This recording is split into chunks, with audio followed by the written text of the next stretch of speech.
Hi and welcome. I'm Chris Vasquez, and this is the first episode of 3 episodes exposing the data manipulation that's occurring in the New York City DOE since 2011. I'm going to show you the techniques that I use in this first video. Video number 2, we're going to look at all the anecdotal logs from Urban Assembly Wildlife from Bronx, New York. Rest in peace, Matthew McCree. And video 3 is using the data from the anecdotal logs and correlating it to the data that's released from New York City DOE and that's released on the state level. Okay. By the time we get to the third video, you will see the trends, the data, the compartments where I pulled this data from, and you'll see out of all the reports, when you look at the state data, it does not correlate. In this first episode, I'm going to show you the analysis techniques I use. You're going to see the data pathways. I want this hopefully will be used as a resource for other educators to use and educational activists. The purpose of this analysis report is to promote safer schools in the New York City DOE system, so we could avoid another situation leading up to the death of Matthew McCree. We're going to begin deconstructing the pathway. If you look at the green, you see when an incident occurs at a school, it follows a pathway towards the teacher, which then he or she will report to the next following 3 individuals that we will call admins. In the admins group, you will have principals, assistant principals, and deans. Sometimes the dean will be working per session. They won't be officially a dean. They will be working a few hours a day as a teacher and then the rest doing dean duties, but they still have access to this pathway in releasing the data information. Once that data information is released, we'll go to 3 data sets or pools, the ORS, NYPD, and the EMS. After that, it takes a pathway that is released through 3 systems that is viewed by the public. Now, from all the reports that I've seen, news articles and institute readings, they don't have access to the pathway between the teacher and the incident. So they have an hypothesis stating that data is being manipulated. Someone like me is coming along showing you that data, how it's being manipulated, and going to give you those variables so you can see that there is no connection between the end pathway and the pathway between the teacher and the admins. We're going to begin looking at the following. In order to pinpoint where the reports become hidden and to follow the trends, you must first understand the 5 below: the reporting pathways, the bounce, data gathering, analytics, and the insights. When an incident occurs in the New York City DOE, a report must be made. This report follows the pathway. I went over this. We're going to go on. This pathway between the teacher reports and the admins, which include principals, assistant principals, and deans, is what is the pathway that the public cannot view. This pathway does not reflect the end results in public reports. We're going to go in depth focusing on this pathway alone for just a moment.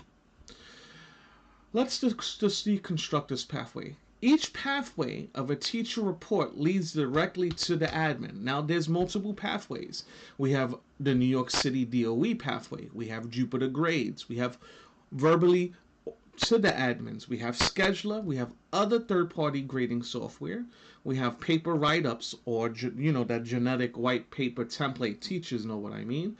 And non-DOE pathways, such as Google email. When a teacher reports through any of these pathways, it always stops at the admin.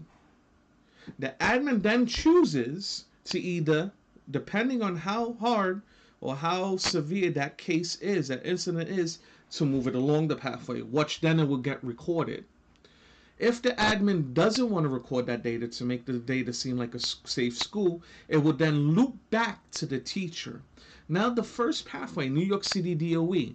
A lot of teachers across the DOE will speak and know that once you use that and you report any fight or incident or weapon, you will be approached by the admin from the end of 2011 to today, and the admin will tell you this: please do not report any incidents using the New York City DOE pathway. You must use these other pathways, which are all third-party pathways that are not found in the DOE system. Pathways that could be erased, such as scheduler. We'll get that into a later discussion.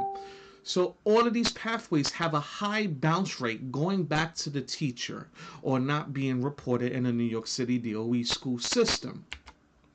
Once they view this report, the loopback is sent back to the teacher, and it's stuck there unless the incident was very severe and there was a lot of witnesses, or someone was hurt, or if there was a weapon. Even then, with weapons, the bounce rate is still high because they don't want that reflecting on the school.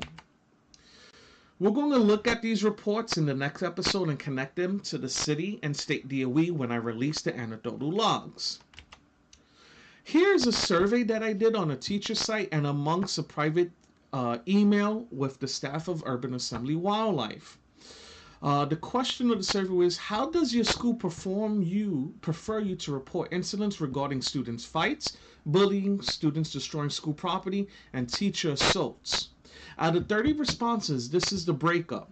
3% said New York City DOE, 13% said scheduler, 3% another software, 20% in person. So that speaks to that high bounce rate. That report never leaving the school, never leaving the admins. A paper, wow, that's a high rate. 33.6% do a paper write-up. Papers get lost. Therefore, it will not get reported. It will not be reflected in the three systems. And 23% said other. Here we go. Other. One left a dot, so we won't count that towards our data. But Jupiter grades. Here's another one. Verbally, I'll call the AP, report the incident, and complete a form, email to the AP, etc., etc. Look at this one. This here is a red flag. This is a super red flag. My school has no policy in place that I'm aware of. We have teachers that don't even know how to report these incidents, so therefore it will not get reported. It will just be handled in-house. ORs, so here we have 2 incidents of ORs. I could speak from experience. Those 2 there are reflecting admins taking the survey. The last one they don't even want to hear about. They don't. That's just, we'll take that out, but that's the truth. Let's go back to this pathway. Once the report is high alert, it will get reported to the following 3. This is the data gathering aspect of the pathway.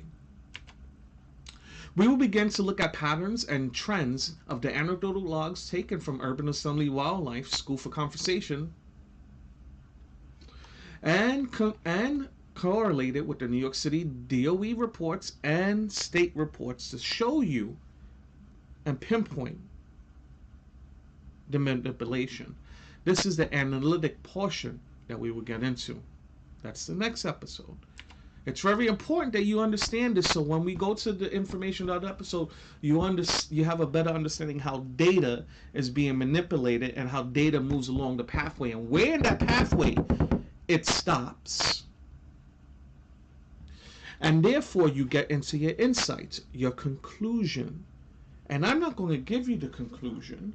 You come up to your own judgment. I'm just reporting the facts. And that's the end of episode 1. Episode 2 will be uploaded in a few hours, where I will show you these reports and the data manipulation report and product from the sites. Have a good night.